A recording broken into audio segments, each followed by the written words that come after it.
Good morning, I'm Kenneth Moton. And I'm Janae Norman. Here are the top 5 things to know this Friday. Number 1, the deadly shooting rampage in Los Angeles. Police say a 26-year-old killed his father and brother and shot his mother. He's also suspected of killing a female acquaintance and shooting another man at a gas station. Before being arrested, the suspect also allegedly tried to rob a customer at a bank and killed a stranger on a city bus. There is no known motive. Number 2 now, new concerns about election meddling. The Senate Intelligence Committee just issued a bipartisan report that found Russia likely targeted all 50 states in 2016. The report described 21 states in which officials noted suspicious incidents. It comes one day after Robert Mueller warned about Russian election meddling in 2020. Yesterday, Senate Majority Leader Mitch McConnell blocked 2 bills aimed at boosting election security. He called it a highly partisan bill. On to number 3, the federal government is bringing back the death penalty. The Trump administration is resuming executions of federal death row inmates for the first time since 2003. The Justice Department says the executions will begin in December, with 5 men all convicted of killing children. We head to North Dakota for number 4, where a biology student is talking about the discovery of a lifetime. Harrison Duran found the partial skull of a triceratops. It's estimated to be 65 million years old. Duran says the find is extra special because he's been obsessed with dinosaurs since he was a kid. He says he knew what it was immediately. They've named the Triceratops Alice after the owner of the land where it was found. The skull is now in a lab. They're keeping its location secret to prevent it from being stolen. And for number 5, a woman's number 1 quality for a partner. A survey of more than 64,000 women found kindness is the top quality they want in a partner. Nearly 90% ranked at number 1. Next were supportiveness, intelligence, and confidence. Good looks were moderately important. If I had to have my top choices for a co-anchor, kindness would be at the top, but that's not what I got. I definitely did not get that.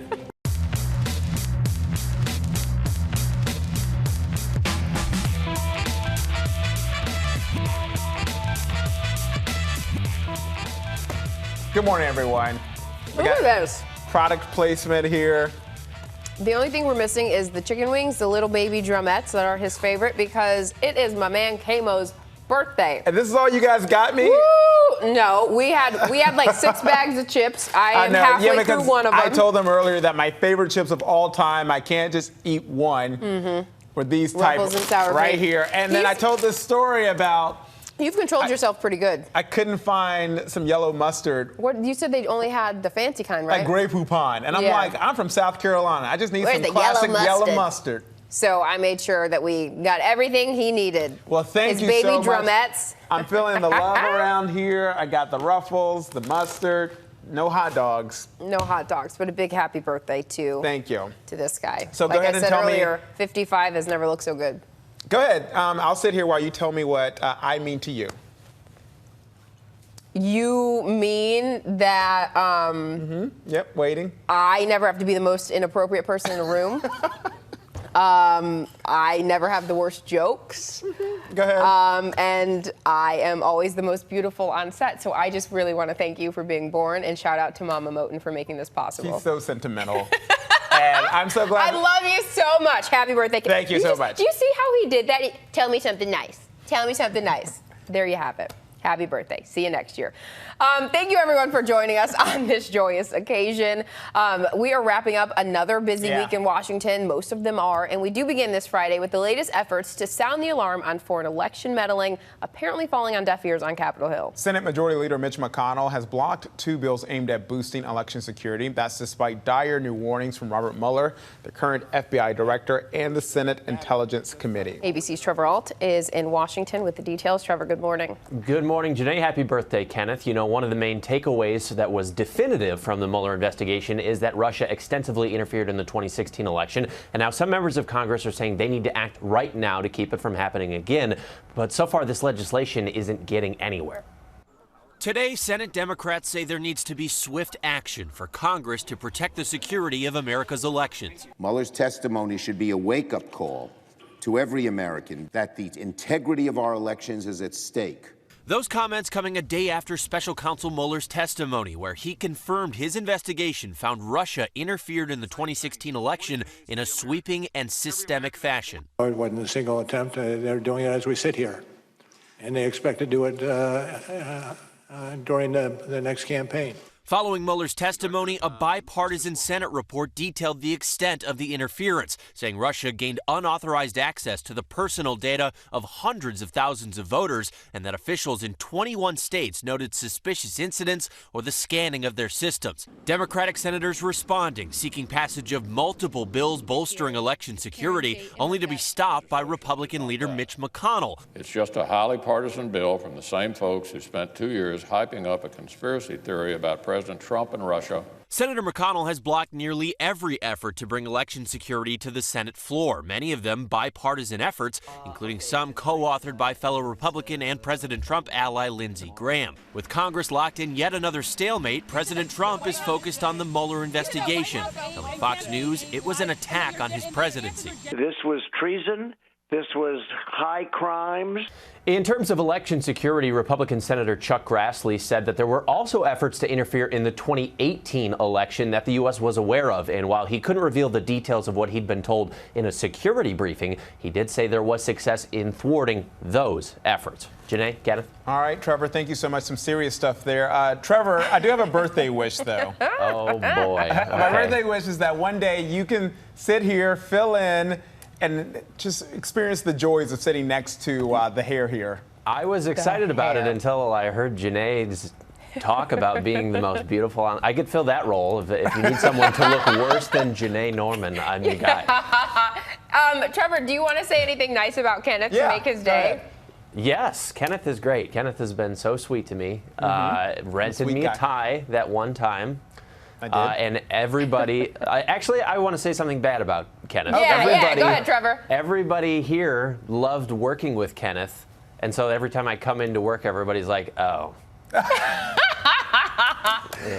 Especially that producer you're working with right now, Siobhan. Give her a shout out. I will. That's one of my faves down there. So I really appreciate that, Trevor. And he loves when people talk nice about him, even when they're forced to. So thank you for playing along. Yes. My pleasure. Happy birthday. Hey, thank you. Have a great weekend.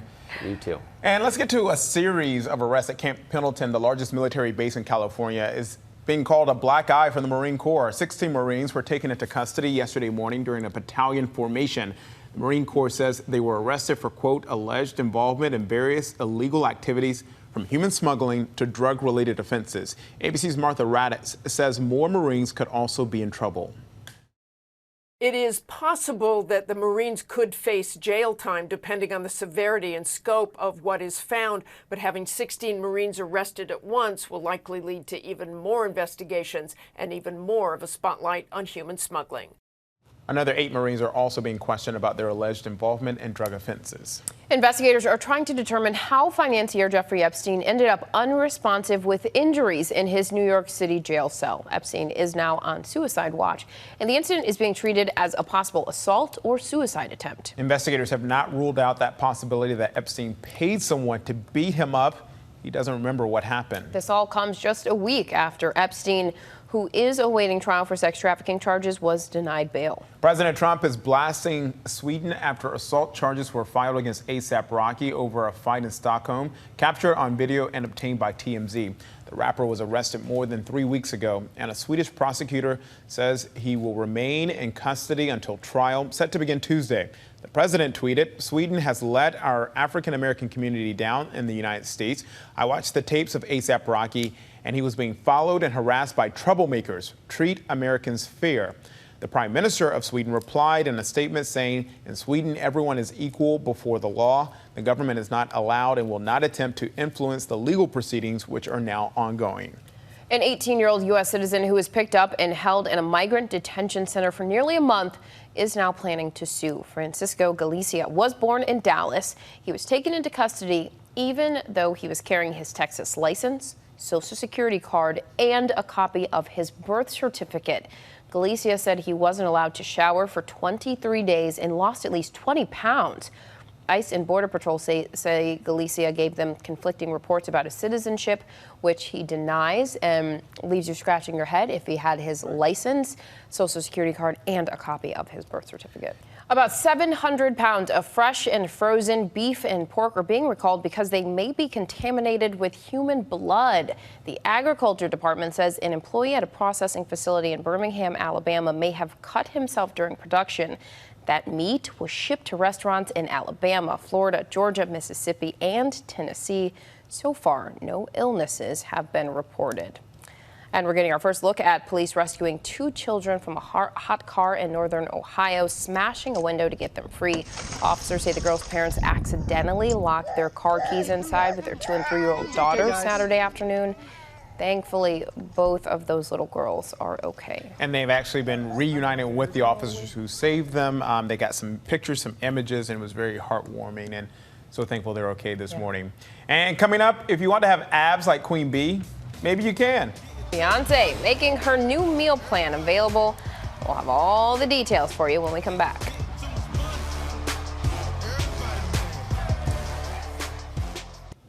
Welcome back. Police in Los Angeles say they don't know the motive for a man's alleged deadly rampage. It lasted more than half a day, and by the time it was over, 4 people were dead. ABC's Marcy Gonzalez reports from L.A. A violent crime spree spread across 4 separate scenes in Southern California, setting off a tense 13-hour-long manhunt. Go ahead and add EMS. I got a total of 3 victims. Roger, 3 victims. The first call to police coming in at 1:50 Thursday morning from this apartment building near Los Angeles, where police say 26-year-old Jerry Zaragoza killed his father and brother and shot his mother. Don't approach him, as he's shown himself to be very dangerous. Less than an hour later, the LAPD says Zaragoza killed a female acquaintance and shot her co-worker at this North Hollywood gas station. Then, just before 8 a.m., police say Zaragoza tried to rob a customer at gunpoint at a bank ATM. Finally, at 1:45 in the afternoon, another shooting, this time on a city bus, where 1 person was killed. He just got up and shot the dude in the chest, and everybody just scattered. Green jacket, blue Dodgers hat. He ran eastbound from this location. Police finally tracking Zaragoza down, tasing him, and taking him into custody. Marcy Gonzalez, ABC News, Los Angeles. Our thanks to Marcy. Britain's new Prime Minister Boris Johnson gave his first statement to Parliament, pledging to deliver Brexit by the Halloween deadline and make UK the greatest country on earth. So let's go across the pond to Bruno Rober in the London Bureau for more. Hey, Bruno, good morning. We have seen and heard about these Brexit deadlines before, but nothing yet. Yes, well, this is a new stage, let's say, in this ongoing nightmare that is Brexit for this country. But Boris Johnson has came charging onto the political scene. He's our new Prime Minister. And he did the PMQ as a Prime Minister's question time for the first time yesterday, as we're seeing now. He is a very controversial figure. But he's full of bravado and confidence about Britain. As you said, he said that Britain was going to be the greatest country on earth. I mean, echoing Trump, whom he has been compared with, a little bit unfairly, I think. But you can see, you get very mixed reactions about him making Britain great, haha, again. That's the Daily Mirror being rather anti-Trump, whereas The Sun is saying John's son. So you get a very positive thumbs up. So he's a controversial figure. He's got a very Herculean task ahead of him, but he's certainly come in with a barnstorming performance thus far. So I guess we won't hear anything about Brexit until Halloween then, right? Nothing at all. Yeah. Oh no! My God, it's going to be endless. But the Parliament has gone into recession. He's got a new cabinet around him, very much of Brexiteers, and is threatening a no-deal or bust solution by Halloween, as you said. Yeah, quite a big week when it comes to the leadership there in the UK. Now to a brazen gold heist at an airport in Brazil, where authorities say the thieves stole $40 million worth of gold and other precious metals. So how did they pull that off?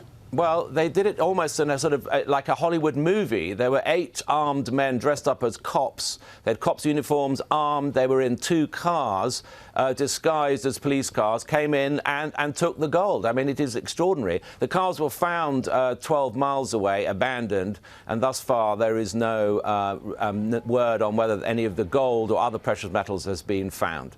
Incredible. And so, Bruno, I think it was like last weekend, we were dealing with a heat wave here.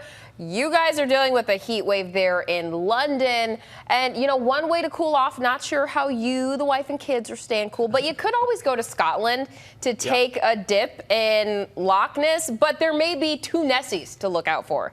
Well, indeed, there may be. Let's emphasis on the may be. And I'll come to the reason why I'm a bit sceptical about this. Well, an Irishman claims he was monitoring a live cam feed from Loch Ness and saw 2 humps, which he claims are actually 2 Loch Ness monsters, each about 20 foot long. Now, if you look at the video, actually, frankly, they look like a couple of truck tyres floating around Loch Ness. Now, the reason why I'm sceptical is because I was actually dispatched to Loch Ness a few years ago for GMA to investigate sightings of the Loch Ness monster, and we went out with this guy who said he'd seen it in his boat in Loch Ness. And Julie, a few years later, we did the story, I mean, fairly objectively, I have to say, but a few years later, he admitted it was all a hoax. So I have to say, I'm a bit cynical. Personally, I think the Loch Ness Tourist Board have a steering committee where they get together and contrive various, what can I say, hoaxes. But that may be me. Well, you mean just like those people in the middle of the night put those stones up and called it Stonehenge? All crop circles. But before I go, hilarious. Kenneth, yes. Kenneth, can I wish you a very, very happy birthday from all of us here in London. But also, can I say, Kenneth, I mean, you look so incredibly young. You're like an intern who's wandered into the bureau and has taken over the job. So, good for you. I mean, I don't know how old you are, but you look really disconcertingly young, frankly, for the job you have. Believe it or not, I'm actually a little older than you. Can you believe that? No way. No way. No. It's all the moisturizing I do. Wow. So my birthday has turned into a Comedy Central roast, and you know what I'm here for. It certainly has. Thank you, my friend Bruno. It's been a great president gift to have you on Across the Pond today, so thank you for that. Have a good weekend, Bruno. You too, guys. How about we check some notifications? How about it? Starting with a new world record. And where is it? The great state of South Carolina. South Carolina, right there in famously hot Columbia, South Carolina in the Midlands. It's the place where there's a history-making crab cake. Oh, the most expensive crab cake in the world. A chef has created a $310 crab cake made with black truffles encrusted with platinum. The chef is giving parts of the proceeds from that dish to a charity that benefits local teachers, going to a good cause, but that's a lot of money for a crab obviously, cake. I went to school there in Columbia. There was no way I was touching a $300 crab cake. Right. Because you went to the other USC. Yes, the real USC, the University of South Carolina. No, the real one, the one that was there way, I can tell you, established in the 1800s, et cetera, blah, blah, blah. Yeah, also, and the fact I wouldn't spend $310 back then because I could barely afford a $3.10 dish. And now, no. Oops. Not at all. No. I wouldn't either. But nice of that man to do that. Next up, the fake presidential seal on stage with President Trump. Normally, when the president speaks publicly, this is the logo. But that's not what appeared when Trump spoke at a student summit Tuesday. This one included a 2-headed eagle clutching golf clubs and a pile of cash.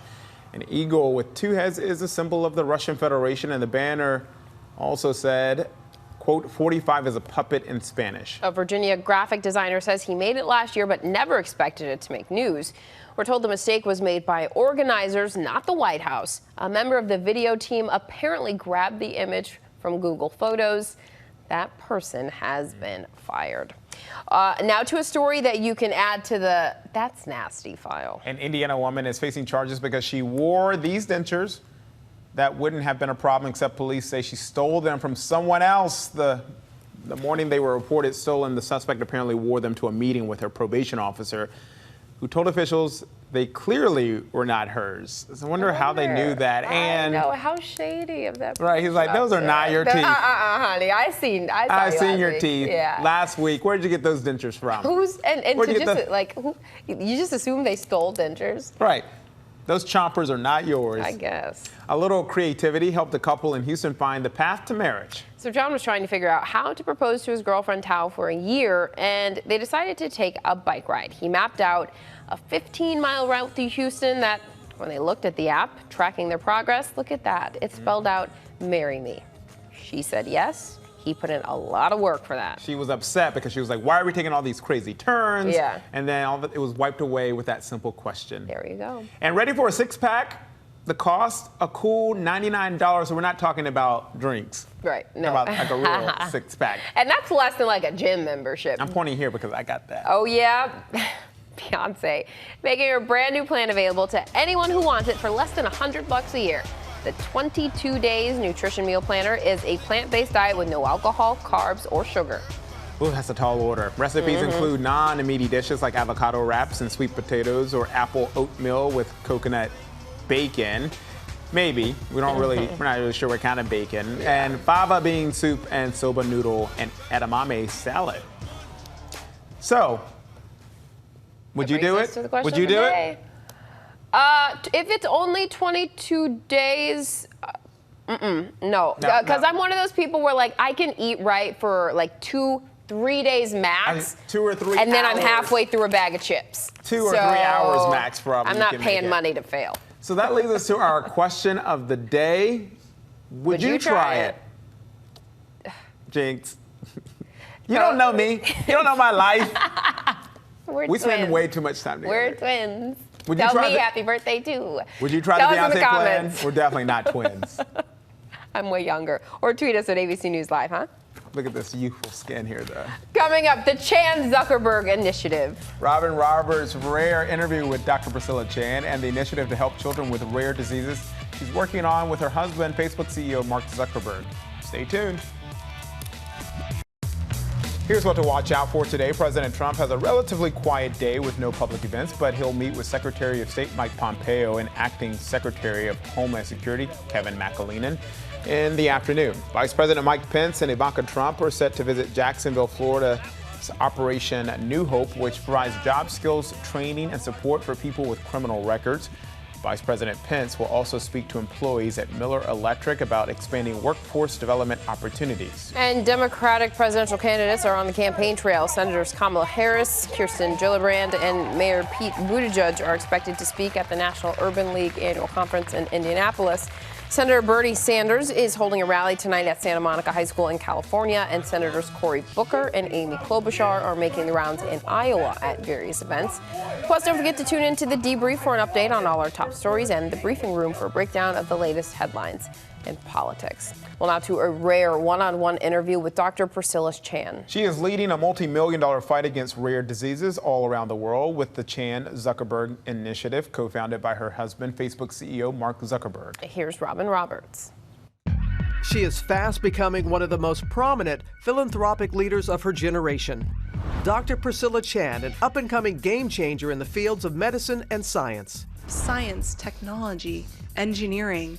The Harvard-educated UCSF School of Medicine grad is a pediatrician who also runs the Chan Zuckerberg Initiative, which she and her husband, Facebook CEO Mark Zuckerberg, launched in 2015, following the birth of their first daughter, Max. We're going to have a front row seat to the biggest medical breakthrough in a generation. The initiative's most recent program, called Rare as One, focuses on driving progress in the fight against rare diseases. Grants will be awarded to 10 organizations with $4.5 million in initial funding. People ask us, are you going after one disease at a time? No. It's really about making every scientist, everyone who participates in the scientific process, better. Were there experiences that you had that led you to do the work that you're doing right now? When I was a young physician, I would open up a patient's chart and read something about it. And at first I was embarrassed. I would walk into a room and say, I don't know anything about your disease. Can you tell me, how do you take care of yourself? And these patients and families would teach me, train me on what it was like, what the disease was and how to best take care of themselves and what worked for them. And Rare as One is about bringing in that patient voice because they have the insights. I can still remember exact patient rooms where the research didn't materialize in time or we didn't find the right treatment, and exact families. And I think those experiences what makes me realize that we have to do more. The daughter of Chinese Vietnamese refugees, Chan, who was the first in her family to go to college, says she always knew her life would involve service to others. A lot of people opened doors for me, and if I didn't work hard and try to continue getting trained to actually open doors for others, that I wasn't doing my part. She and Zuckerberg, who married in 2012, are passing on those same lessons to daughters Max and August. How do you instill in your children who are growing up in an environment that was different? We talk about it. Do you? Yeah, they're 3 and 2, and we talk about how lucky we are to have each other, to be happy and healthy. And they're also kids. They don't, my 3-year-old, one day she tells me, "Mom, I know about Honey Nut Cheerios." I'm like, "What do you know about Honey Nut Cheerios?" And she's like, "I've heard about them, and I want a box for my birthday." I mean, you can't get more. I mean, come on. There is also the challenge of navigating philanthropy under the spotlight, with controversy surrounding Facebook's handling of user data. Do you have discussions about that? People's concerned about privacy and other issues. Is there something that you and your husband that you think you can do to help alleviate those concerns? Data privacy is a top concern and should be for everyone, especially in medicine. What we've really grappled with is what have we learned from Mark's experiences running Facebook to make sure that we are being incredibly proactive about this. How did you get into this field? What was it about medicine? I mean, because it's so apparent, the emotion that you have, the passion that you have. Where did that come from? There's so many times where I feel like this could be me. I don't have a rare disease that I know of, but I've gotten really lucky, and I've had a lot of people champion for me, and I don't take that for granted. Incredible work being done there. Yeah, big thanks to Robin for that interview. So great to see that the Zuckerberg Chan, that family is doing so much to give back. And I saw earlier that they put a huge share of their Facebook shares. 99% yes, of Facebook shares go toward this initiative. Which is incredible. So they know, obviously, they're a big influencer across the globe, and it looks like they're really putting some money behind that effort. Yeah. Well, that's it from us today. We hope you have a great weekend. I know I am beach bound. Happy birthday weekend. Oh, well, thank you. It's going to be beautiful here in the Northeast. No matter where you are, try to enjoy it. See you Monday.